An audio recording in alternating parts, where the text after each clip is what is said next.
It's October the 12th. Sorry, October. It's August the 12th, 2026, and you know why you're here. So let's kick this off right and introduce the players. Hey, I'm Gerissar, and I can't speak tonight. Hey guys, it's Bigmoran, and I can speak, and I'll let you know that I am now a Warlock main.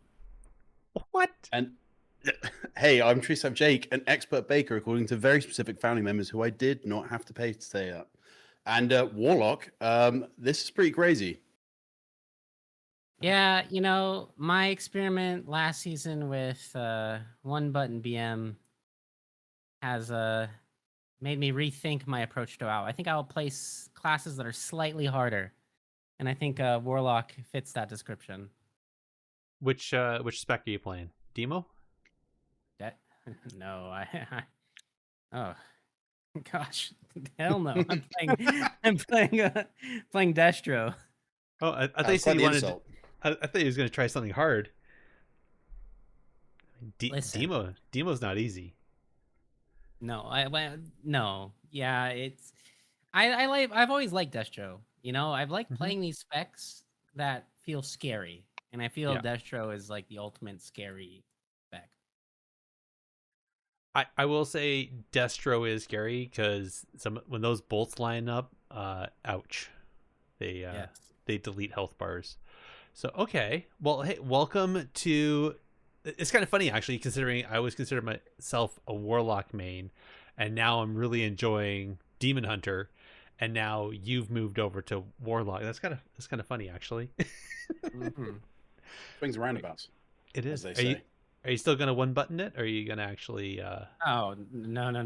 I think Destro is one of those specs that's probably really bad for the one button. I had to ask. Well, hey guys, so season 1 just ended. Did you guys reach your goals? What were your goals, and did you reach them? Jake. Yeah, I did. I actually all I wanted to really do was hit elite, get legend, and I got that. And I'm pretty happy with where I got. Like I pushed sort of like 2.6, I think, in shuffle. That's kind of where my goal was, to kind of just to get a bit higher, and managed to achieve it. Had a bit of fun in threes. Didn't go for the gladiator in the end just because timing wise just didn't work out. But I think there's always next season, and I'll try and figure out what I want to play and what will work best and go from there. Yeah, no, fair. I will say the mount this season 2 is looking pretty sweet. It's a little green, but it's pretty sweet looking. So definitely worth it, I think, for people if they want to try and push there. Yeah, agreed. I think it does look good. Yeah.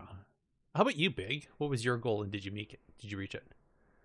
I didn't really have any specific goals. I got pretty decently high on my rogue, my one button hunter, and then my Resto Druid. I kind of wish I would have played Resto Druid more. I think I could have pushed a lot higher, but I just started playing Resto late into the season and kind of ran out of time. But I mean, yeah, I'd say I hit my goals. This is one season where I played every single role: melee caster, well, BM caster, and healer. I played a mage as well, so got to kind of experience the game from different perspectives, which I think is always nice.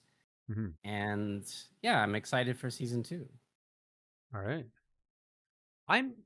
I'm excited for season 2 as well. So my goal, first I went into solo shuffle to see how well I could do on Devour, and then I found that it was disgusting. So thanks, Ox. So then I made it to 1800. I was like, why don't I go for the weapons illusion? So then I climbed up and got that, and then I actually pushed just over 2K, and I was happy with that, so I stopped there. I probably could have gotten to 21 if I really wanted to, but I felt that I was happy. So now I have the now I can put swirly blue balls around my weapons and make them sparkly. BK, that wording was but what? Yes, that's what it is. It's swirly blue balls, right? Void balls. Yeah, boy. Okay, there you go. Anyway, sorry. And a 12-year-old boy somewhere is giggling. That's fine. Anyways. Is his name Bigmoran? Yeah. I wasn't going to give it a name, but just before we start into actual rest of the conversation, everybody, I want to remind, if you aren't following us on socials, you probably missed the announcement, or if you're not in our Discord, you definitely missed it, but we're hosting a giveaway. We have a mount that Blizzard gave a bunch of WoW creators, so if you follow anybody, you'll see that, but we're giving away over on our Discord server for the StoneForge Sentinel mount, and that's the one you can actually customize as well. So if you head on over to our Discord and go to the giveaways, you react with the bot there and get your name in for the draw. Draw is going to happen on the 18th, so get over there and don't miss out. All right, subship analysis. So obviously we talked about 12.1, it dropped, and then this mount that we're giving away. I think, what do you guys want to do then? Like, because right now it's kind of a lull. You notice that? Like, there's not been... For sure. I think you've kind of hit that exactly correct, Gerissar. I think a lull is kind of expected when I think it's just been so tense in general.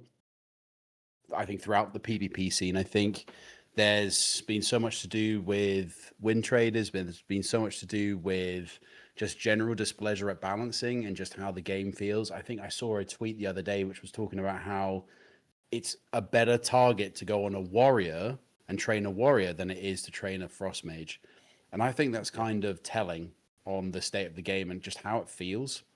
I think most people would kind of agree that actually it just shouldn't be the case that you're kind of forced to go on a non-ranged character because they are just either too tanky or just sort of uncatchable. Really, they either can tank too much damage or you just can never catch up with them. And I think that design really just kind of goes to show that these reworks that they do to each class, probably makes them really fun in PvE, but completely and totally screws the PvP scene. Yeah, I saw that tweet as well, and I had to laugh because for the immersion of the game and the whole RP that is supposed to be an RPG, it seems ridiculous that it makes more sense to attack a character fully covered in plate armor and is beating on you with swords, that's an easier target than a magic wielder in a cloth robe. It kind of seems weird, but you're not wrong. It's a little crazy. I don't know. I feel like it with the 12.1 just dropped, but there's no vendors, right? Like there's no honor vendors, so there's nothing to spend our honor on. So I'm guessing weird, right? Because yeah, there used to be. I swear you could buy gear in this preseason period before. I don't know why that's suddenly different. Actually, maybe I do know why. When I was on the, so I recently have been updating all of the gearing guides for season 2. mm-hmm. And there were some weird conquest weapons that were like in the game, and I didn't really quite understand why. Maybe there's been these weapons before, but there were two-handed pole arms. I think it was a two-handed something, mace, something with intellect on it. And it didn't have that thing where it like converts to strength. It was just intellect. I was like, is this for like holy pallies if they don't want to wear like a shield? It didn't make any sense. And then there are some weapons that I swear were missing from like the vendors. So maybe they forgot to put in some gear or something, and they're just doing that's why there's no vendors right now, because literally some gear might be missing, which wouldn't surprise me. But I was like, yeah, it is kind of weird timing. It is. So I remember last expansion during the War Within, and even before that during Dragonflight, we always carried over honor. Everybody would max out their honor, and then in this little preseason period, you'd be able to go and buy a bunch of honor gear. And And it was really fun because then all the unrated stuff was really, really busy. Like it was, all the queues were popping pretty good. But it seems like this time, because in season 1, they didn't have honor gear ready, right? So that didn't show, the PvP vendors didn't show up until late, if I remember correctly, or maybe they got hot fixed in because like, oops. But by that time, it was like 3 days left before the season started. And then, so this time I'm not surprised, but yeah, it seems kind of weird now if they don't have honor gear vendors available.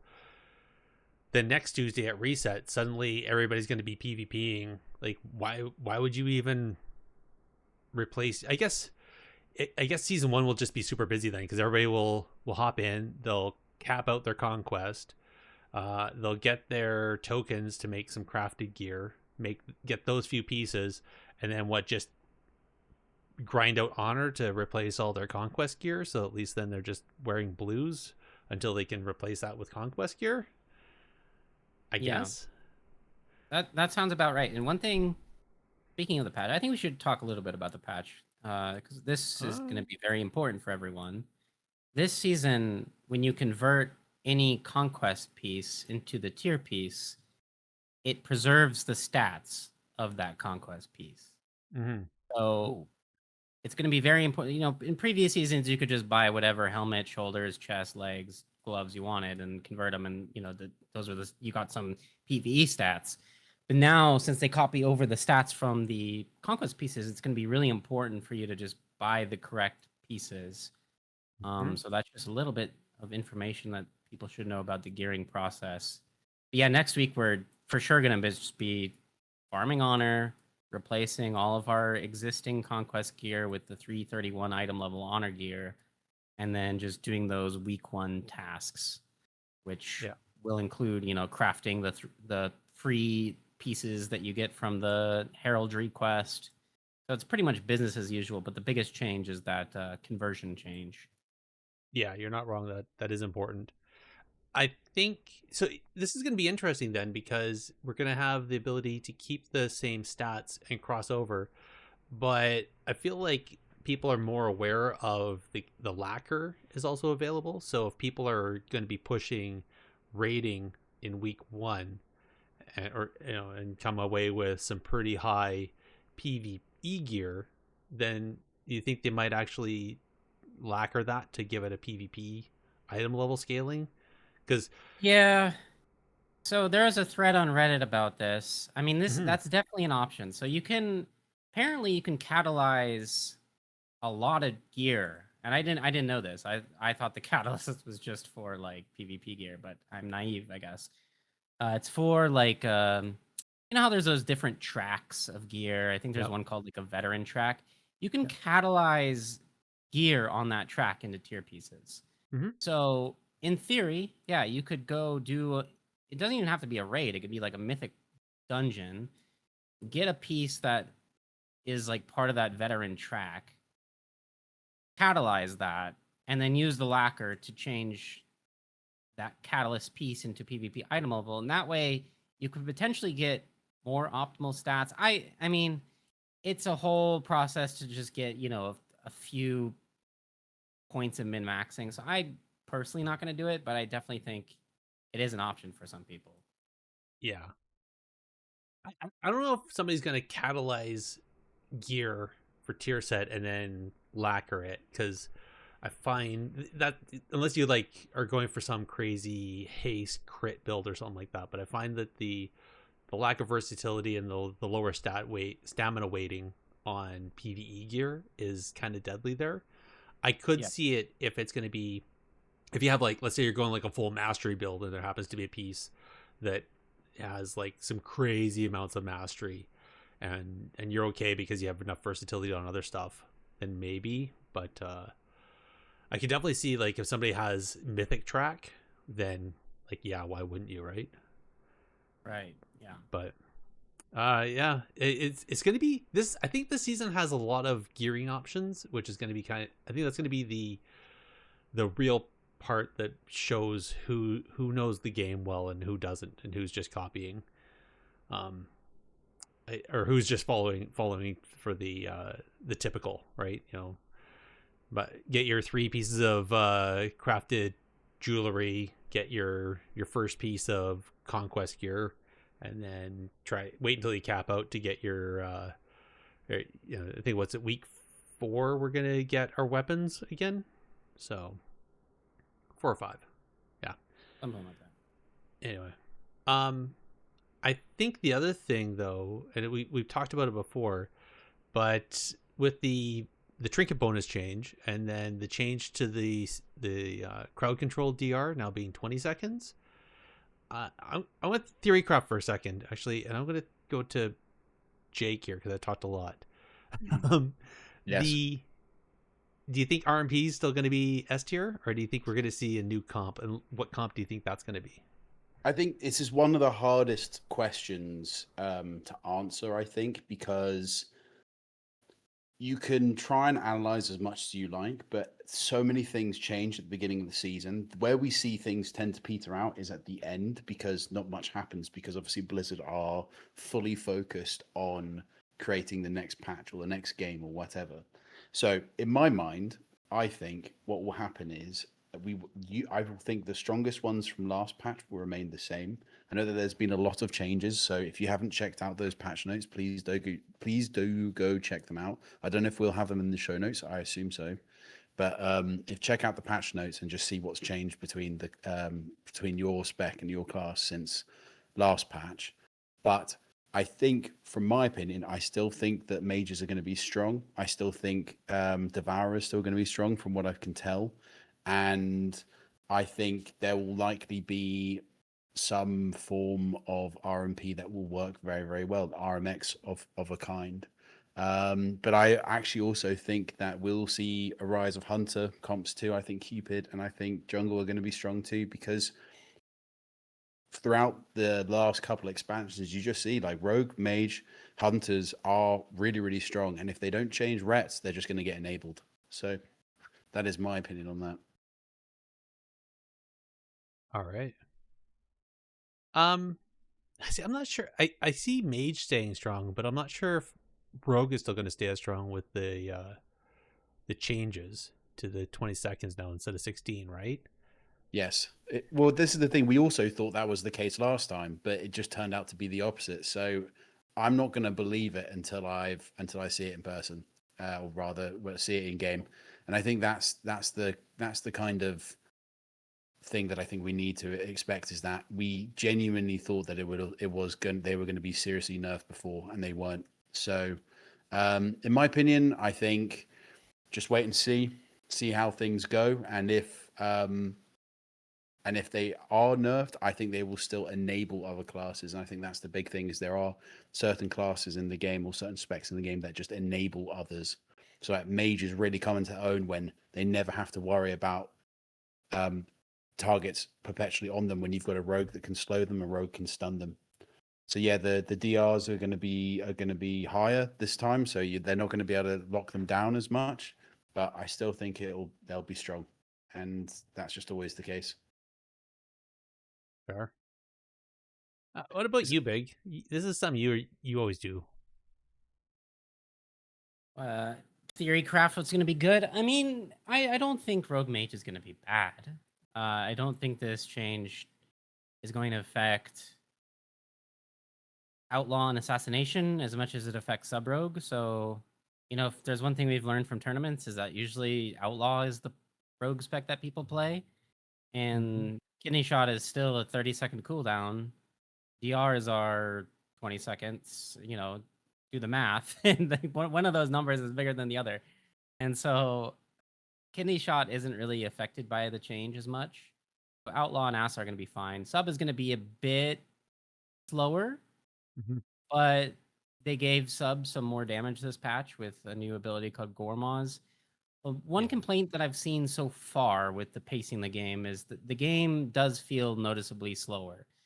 So Blizzard did buff health pools by around 20% this patch, and they also nerfed a lot of burst. They kind of shifted a lot of damage from burst to sustained damage for certain specs. So in theory, we're gonna have a slower meta. And ironically, mages and rogues do well in slower metas. They're very good dampening specs or dampening classes. So I'd expect that comp to adapt. As far as what else might be good, I think Wrestler Druid has the potential to look to be really good in solo shuffle at least. And apparently Holy Pally is really broken right now. They just buffed its healing like crazy. So you know, it's again, it's as Jake mentioned, it's kind of hard to predict exactly what's going to happen, especially since these first few weeks are always really volatile. And so yeah, I mean, it's all up in the air, but I wouldn't expect Rogue Mage to go away at all. All right. Yeah, you're not. I guess you guys aren't wrong. Rogue Mage never goes away, does it? It just changes slightly. It's either, if it's not Frost, then it's Fire. If it's not Sub, it's Outlaw or Assass. So, yeah, I don't know. I did hear that the pacing is really slow right now as well. I feel like that's because, again, like between the stamina changes, the trinket changes, and then just probably the power of some of the healers until tier comes back in and everything like that. I do hope. I hope we do see a little bit of the shift in the meta, though. Just that, like, if it's going to be RMP, what's going to be the paper and the rock against RMP, like we talked about before. And you're not wrong. Time will tell. I know they did some PvP tuning before the PTR closed and before they made the final print for this patch, but I am expecting there to be more PvP tuning in these next couple weeks. I'm wondering because, well, really, like it's August. Like we're a month away from BlizzCon. Yeah. So. Like holy crap! I can't believe that. Yeah, less than a month away from BlizzCon, right? So, right now I can only imagine those players that are going to BlizzCon are probably just going nuts right now, trying to test everything. And if Blizzard starts making too many changes, then they're probably going to start having a big issue trying to prepare for that tournament. So what do you think we're going to see? What maybe tuning this week, and then are they going to stop it until BlizzCon just because they don't want to pull the rug out from underneath the players' feet, if you will? I would guess that 2 weeks before BlizzCon, or at least 1 week before BlizzCon, we're not going to see any tuning.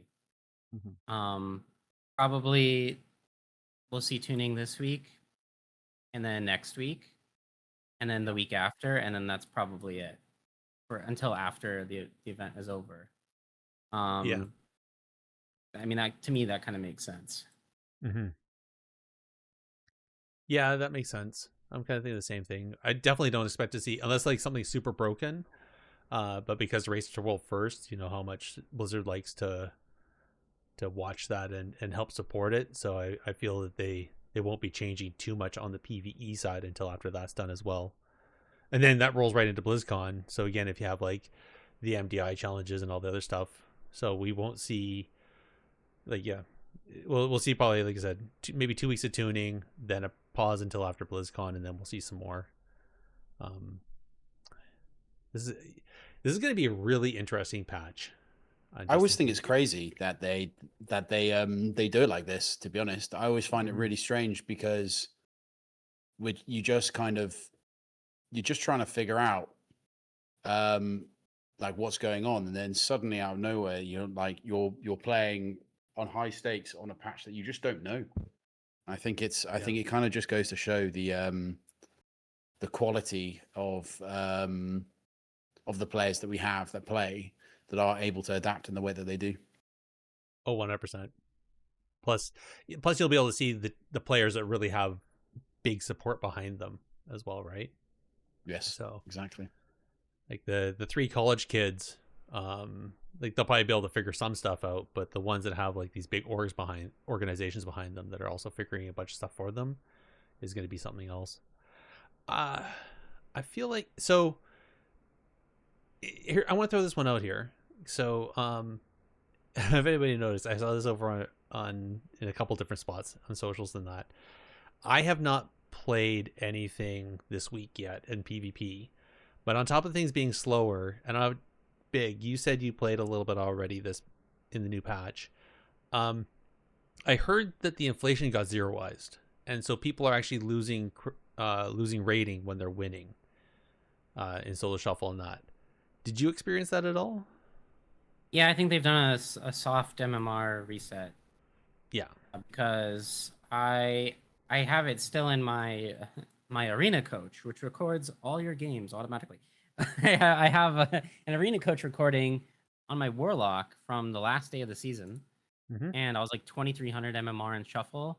I queued a shuffle today or yesterday, and I was 2k MMR. So they've definitely squished it a little bit. I wouldn't say they've reset it, but they've done a little bit of squishing so that people aren't instantly 3k at the beginning of next season.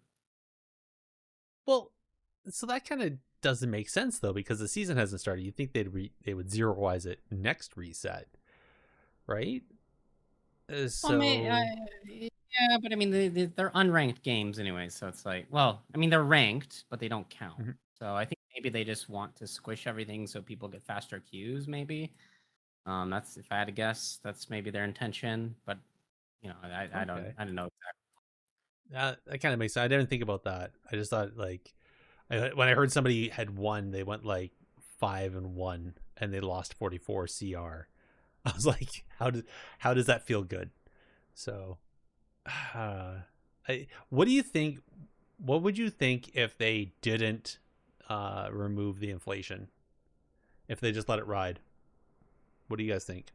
I think, to be honest with you, it'd probably be better for the game. I think, look at the amount of, I guess, people that actually played the game when there was inflation, when everything was there, when they were able to do it. And I think it just kind of goes to show just how good the game felt to be able to do that. So I think they should do it, really, in my opinion. But I think it is sadly unlikely at this point. But man can dream. We can always dream. Exactly. I guess there's two ways to it. Like I can only imagine how giga inflated the patches we get or the seasons we get over a whole expansion. But I don't know. I do think there's always that risk where people end a season and they've hit their personal best. They're 2200, 2600, like whatever they end up reaching, like 3100, whatever, right? And then the next season they start back at 0 and they start the climb again, and it all depends on what the inflation is. Like they might not even they might not even get anywhere close to that, and then they'll feel bad because how can you ever get better in your mind and beat that number if it's all based on everybody else playing and how much inflation is put into the ladder. So I guess at least that way, if they kept it in, then at least you would know you're improving or feel like you're improving to the last time, your last personal best. I don't know. This is an argument we have over in Discord. A conversation we have over on Discord regularly about removing the number and just giving the title, diamond, gold, platinum, whatever, right? Using the same thing they have over at like Overwatch or any other game really that doesn't have just a flat number. But I feel like if they did that they would have to be there would definitely be the shock factor, the change factor there, where players are trying to figure out how to translate that to what they were before to what they are now. I think that's always a risk. Yes. Yeah, I think so. I think it's I think people just need to have a try and see what happens. I think at the end of the day, it's one of those sort of things where we'll figure out as time goes along, and that's the thing I really like about WoW PvP is that it can be so dynamic, but sometimes I get a little bit sad, and I think everyone else gets a little bit sad. But yeah, Yeah. that's kind of just the way it is. Well, I feel like with the current system, actually with any system that whatever they implement, there'll be the comparing yourself to what you were before, but inherently you end up going back to the ladder and taking a look at who's around you and trying to beat that other person. And that can be unhealthy competition depending on how what the person's mentality is towards that. And that, because just trying to beat that other person, to do better than that other person, can sometimes be a healthy competition.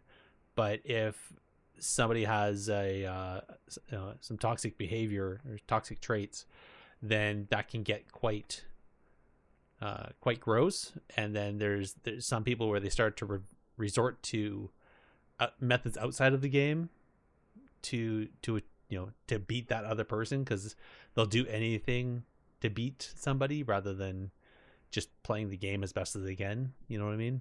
So Exactly. That's hard. So what are your plans for season 2? I guess my plans at the minute, I think my plans in particular is I'm going to focus on playing my Windwalker. I think that was so obviously, as everyone will know, me and Orcs are the people that queue together. He's my arena partner. We play together the most and have done really since Shadowlands season 3. And I think our best comp last season was Windwalker Devourer. I think it worked best, just big burst windows. I think I'll likely play my Windwalker again, and we'll try Windwalker Devo and see what happens. But there's a part of me that wants to try other things, but I just genuinely think that at the minute the best thing to do is have a spec that's got some sort of healing reduction, big damage, and abilities to survive and kite, which thankfully Monk does. Or you play something like a warrior where you've got considerable amount of pressure and just a lot of damage. So at the minute, it's going to be that. I'm going to kind of just focus on playing my monk, I think, and and then queue up some threes and try and get legend again in solo shuffle. I think that's kind of my aim. All right. Devourer's taken a bit of a hit though. Are they? Is the burst window still going to be there, you think? Orc seems confident, to be honest. Okay. So I don't feel out of my depth to say that I feel like it's going to be fine, but we shall see. We shall see. what happens. It always keeps coming back to that. Yeah, you'll never know, but we'll figure it out at some point. Indeed. What about you, Big? What are your goals? I think I want to play more specs this season. So Warlock is something new that I'll be playing. Then I think I also want to level maybe my Warrior, play some Warrior. I was even, believe it or not, thinking about playing Ret Paladin. But that would be an interesting experiment. So yeah, I just want to play more things overall. Okay. More alts. I think playing alts is something I should have been doing more of this whole time. So I've heard different things about that. Yes, you learn all the different classes, but then you become the master of nothing, right? And I've heard a number of people say that if you really want to do great in arena and climb, or really PvP to begin with, is have multiple alts of the same spec, and then just switch back and forth as you climb up the ladder. And then that way you have one that you can play with your friends if, let's say, you care a little bit less about that rating, right? If you can just play with anybody and not worry about tanking it.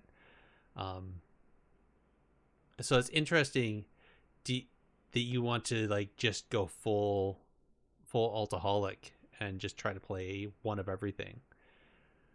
Yeah, I mean, my goal isn't to be rank 1 or anything. I just want to have fun. My number one goal is to have fun in WoW, and that's how I have fun. And I was really inspired by the fact that Vindruki and Supatis had this little battle of number 1 alt player on the ladder. So Supatis ended the season as the number 1 Alt-aholic, and I think that'd be fun to be high on that leaderboard. You know, be a Yeah. master of none. Screw it. Why not? All right. I forgot Be about the that ultimate. little competition. The ultimate master of none. So you're so good that are you really the master of none? Maybe you become the master of all. That's right. That's, oh man, this is like Inception. My brain started to explode, guys. Honestly. And then on top of it, Big is going to be coming out with the sickest rap possible. Just to Oh. compete against Super T's. Oh, that'd be awesome. I'd love to see an epic rap battle between Big and Supa. I think that'd be awesome. Do you think you'd be down with that? Big? I would be down, and I'm sure he would be down too. Maybe we can have that battle at BlizzCon. We're both going to be at BlizzCon, so that might be fierce. That would be awesome. I can see the TikTok now. Oh my gosh. Well, I will say, I think for myself, I'm definitely going to pick up and continue with the Devourer. I don't know if I'm going to have time to really alt out around or do anything else because I've signed back up with my guild's raid team. So that's going to require, at least for the first few weeks, the first however many weeks until we achieve the goals of the raid team, which is usually like cutting edge heroic into mythic. So we'll see how that goes. But sorry, I was chat saying the Super won because Ven refused to play tank, apparently. Ooh. Drama. Yeah. Closed. I would say in that case, Venruki was actually the #1 Alt-aholic. Tanks are dishonorable. And I said it. So I agree. So I was playing during the last few weeks and I played a game in RSS and so get this straight. I'm in solo shuffle. I'm playing a Devour Demon Hunter that everybody hated. And yet the healers were letting the tanks die because they would rather let that person die just out of pure spite of them being a tank in the shuffle than to either let me die as the Devourer. Yeah, it's the age old conversation. Like what should the role of tanks be in PvP? And prot paladins are, I think, the biggest offenders right now because they're basically like a second healer, and they just make the game go really long, and it's just really not fun for anyone else in that arena. Yeah, I saw a prot paladin and I saw a prot warrior a few times actually, and that was interesting. Not gonna, but they lasted for a while and then they just would flop because I think they just ran out of defensives and everything. It was interesting. All right, guys. Well, I feel like we're kind of running out of steam here on what to talk about. Do we want to just do the one thing we change? Yeah, sure. Oh, well, I do have one more thing to talk about. Oh, what do you want to talk about? So it's kind of funny. I learned today that, well, I knew this a few weeks ago, but I didn't realize it until today. So Blizzard has once again changed what add-ons can and cannot do in the game. Yes. And now they've enabled add-ons to do buff and debuff tracking that previously couldn't be done outside of the cooldown manager. So what's really funny about that is now we've almost gone full circle. Like now add-ons can once again like whitelist and blacklist certain buffs and be very specific in what they track, which is just so funny to me. It's like, well, I keep on asking myself this, and I think everyone keeps on asking themselves this, like, what was the point of the whole add-on prune if we've just kind of now circled back to what we started with, and even less than what we started with, because I still don't think it's possible to perfectly track enemy cooldowns. But now you can just like basically have weak auras again for your own buffs, which is ridiculous to me. So I don't know what's going on. I wonder what you guys' thoughts on that. Like, have we just now gone full circle? And what was the point? I mean, I was asking myself that months ago, and now even more. It's like, what? Why did we go through this? No, I agree. I think it's a super fair question, which is that why are we doing this? Why have we why are we in this position where we try to get rid of all these add-ons and then actually now we're back in the same place, which is essentially that all these add-ons now exist again. So how do we bring ourselves back from this? How do we bring ourselves back from this front? Do we have to then fully get rid of all add-ons again? I just I don't know what the answer is, if I'm honest. I think it's kind of like a catch-22. Like, we kind of need Blizzard to fix their stuff first, like in game, get us the sort of UI positive in game things like kick tracker, like a real decent I guess damage meter. Damage meter, yeah. Which is I think the most basic of all things. They could have just gone. If I was Blizzard, I would have been contacting the individual add-on guys and gone, "Hey, come sort this out for us. Come work for us. Come just adapt all of this in cohesion with our current team." You know, give them something back to the community. I just think that would have been insane. That would have probably been one of the best things they could have done, but they just didn't. They just haven't done it, and therefore it's pants. That's just the honest truth of it all, which is the sad part. I find this interesting because I was under the impression with mini CC, I guess now mini auras, that we couldn't track aura information. So we couldn't track the friendly and enemy cooldowns. Can you only do it with the in-game cooldown manager then? And is it only your personal one, but not your party members? No, you can. So you can track, for instance, like external buffs on yourself. I mean, I don't know. This is way out of my knowledge. Like, I don't know exactly what works, what doesn't work, and how it works. Like, it's all kind of a mess to me anyway. Yeah. But yeah, the point is, it's just like, well, we've kind of again gone full circle, and it's a bit strange. Oh, I think if we want to talk about full circle, if it has come back to that, then I mean the whole reason why they did it was to basically crush weak auras.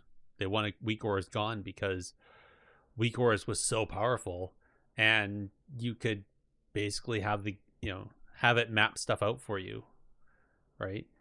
Like, I think in the new raid, there's a thing where you have to find somebody that has like the positive and the negative or whatever, and when you get together, then you cancel each other out, and that's going to be hard to do. Anyway, it's something like that. You have an aura, the other person has an aura, and you have to match each other up, and then it cancels out the auras, and you can carry on. Weak auras an add-on would fix that in, that'd be a programmer in 20 seconds, and everyone would download the add-on, and it would completely trivialize. So that's the whole reason that they did it. The fact that they did that sweepingly and said, sorry, PvPers, too bad, and now we're left with the mess that we have. If it has come back to where we're able to see things, like, okay, fine. Like, fun experiment, made season 1 kind of weird until, add-on developers found their ways around it, and here we are. Okay, cool. If they've completely, like, what I understand is that you actually can't track any of your friends, so you don't know if people in your party have used a kick or used a CD for a defensive, and so there's going to be massive overlaps without that information. And I was hearing somewhere that a lot of people are now like putting pings into their macro, all of their abilities. So like if a healer is casting a spell, it's just going to ping what that spell is and who they're casting on all the time. Yeah, they've upgraded the ping system this patch. There's a lot more things, I guess, you can ping. But I don't know too much about those details. But I know, like, for instance, you can ping your mana as a healer. Yeah, you can. And as a DPS, you can ping your health, right? Yeah. Like, so I don't. Certainly that will not be abused. Like that No. will. People are going to be very polite, you know. Yes. Of course they are. Absolutely Only polite. ping at the right times. Right. So I can only imagine what arena is going to look like if what I understand is correct and that we actually can't track anything, and the only way we're going to be able to see abilities going off is through the ping system. Like, what is the arena? What is? Can you imagine what a blitz is going to look like? Yeah. Like 8 people pinging their health and their abilities all going off at the same time. Like, Yeah.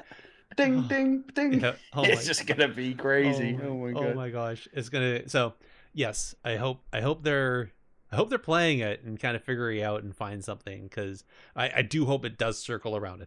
I hope you're right, Big, is that we've circled around and gone back to where things are whitelisted, things are blacklisted, and we can see things, we can see auras, we can see the information that we need to see to make good decision making. And then, because otherwise, you know, the difference between, like, I can have the information on the screen and not look at it and make a bad decision, and you could not have the information on your screen and make what is the best decision you can, and you're a really good player, but there's going to be no differential between the two of us other than just blind luck, if that's the case. So I speak to that personally because I tunnel so often. I'm like, oh yeah, why am I blowing my burst into somebody that's on, they completely defended, they're full defensives, like I'm just blowing my burst for nothing. So all right, things you would change, Big. What's something you're gonna change then? I was not prepared for this question. Oh, I will tell you exactly what I had changed, and I made a Reddit post about this. It's absolute baloney sandwich that there are so few housing decor items from PvP. Like, there should be way more cool things that us PvPers can put in our house or outside of our house to say that we're PvPers. Like, Mathene had a really good idea, like training dummies. There should be a PvP training dummy we could buy for our houses. You know, Cool. something like that. Yep. So I want some more PvP decor for us hard-working players. Do you want them tied to ridiculous achievements? Yes, and yeah. Gerissar, do you know who you're talking to? I am a fan of prestige. Yes. And so, yeah, That's why I asked of course you. I do. Right. But we should give some things to the cozy casuals too. Okay. But some prestige. All right. I will say returning nine flags in a map is a little ridiculous. Yes. Oh my gosh. All right. Jake, how about you? What's one thing you would change? Oh god. I think, to be honest with you, the one thing I would change, I think as always, is, as I kind of mentioned earlier, I would have, if I was Blizzard and I had the money and the time and the ability to do so, I would just be making those add-on users part of the team. They would be working on getting everything up to scratch, in a similar vein, that where there was control over what we could use, like, you know, reduce the power of the weak aura type add-ons, but then put so much more into what can be used in game that people have gotten used to. So that's been my focus. Nice. And what I would change, obviously. All right. I like it. I think what I would change is the actually I know, is update the solo shuffle map pool. Oh yeah. That's also, it. with Easy. that, Mugumbala is such a toxic map. It's awesome. No, okay, if you're a warlock, it's like your favorite map, but anyone like warlocks can make everyone's life on that map miserable, and that's why I don't like it. But wait, I'm a warlock main now, so keep it in the game. Actually, I retract my opinion based on based on my current biases. So yes, keep it. Never mind. Forget what I said. And Blade's Edge is coming back too. So yes, I'm very happy as a warlock main. There you go. You're so self-serving. You're supposed to be for the people, Big. It's not about you. I'm for the people who happen to also play warlocks. You know, that's what I'm for. I love it. I love it. I actually don't mind Bugambala. I don't mind it. I find Oh, me neither. Me neither. you know, I find too often though everybody just plays on the main level, and we just run around that big pillar. I find very rarely do people actually use the Z axis very well. Of course, I'm also like 1800 and lower, so maybe that's why. Anyway, all right, shoutouts. Back to you, Big. Shoutout time. I'm gonna give a shout out to the creator of Mini Auras, previously known as Mini CC. I don't remember his name. I think it's Verse or something. No, is it Verse? I don't know. Anyway, shout out to that guy because I think that add-on has just basically taken everything that we used to know and love and put it in one convenient package, and it's a great add-on. So yeah, and he's always doing updates. So shout out to him. Nice. Jake. God. Shout out to the Blizzard devs for having to deal with all of us and everything that's going on. I think this is going to be probably a trying period to be working in that profession. And as we like to do, we like to forget that they are also human. So shout out to them. All right. Cool. I think. Oh, yeah. Actually, I'm not going to comment on that one. I'm going to give a shout out to. I'm going to say this probably wrong, but She Xanter, who created a post over on the forums as the response to Ian Hazzikostas' Q&A, and the whole that we basically did a whole last episode about.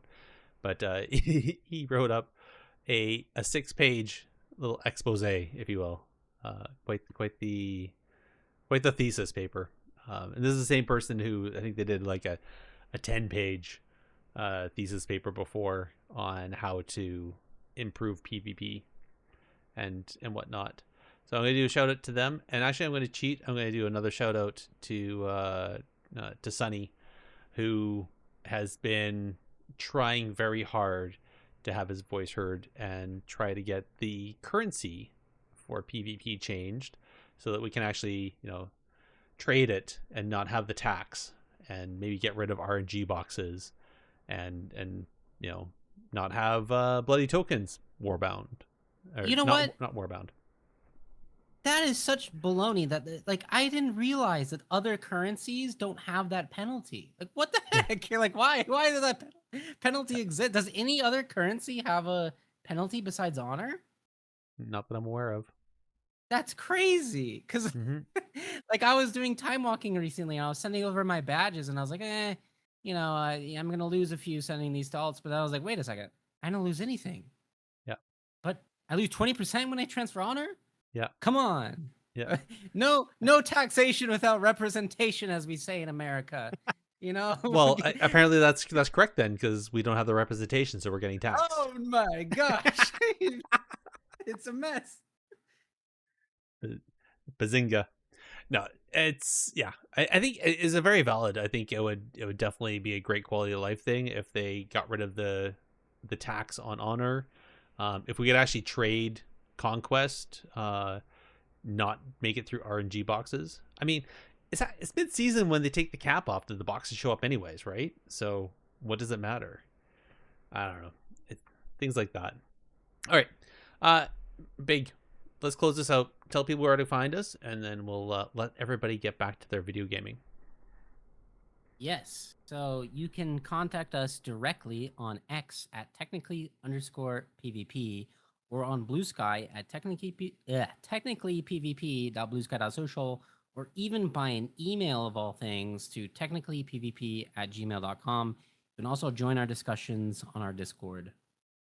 We are now hosted on Libsyn. A link to that will be in the link to that website will be in the show notes. Don't forget that the Bonus Roll website has a podcast directory with us and many other great shows at www.bonusroll.gg. This directory also has a review system, so head on over there and tell everyone what you think of your favorite shows, including our own. Indeed. Just as a last reminder, head on over to our Discord to enter the giveaway for the mount that we're giving away. And you have until the 18th. So get over there and click the buttons, do the things, and join the conversations. Links for finding us will be in the show notes. And I want to thank everyone for listening. And we'll chat with you next time. Good night, everybody.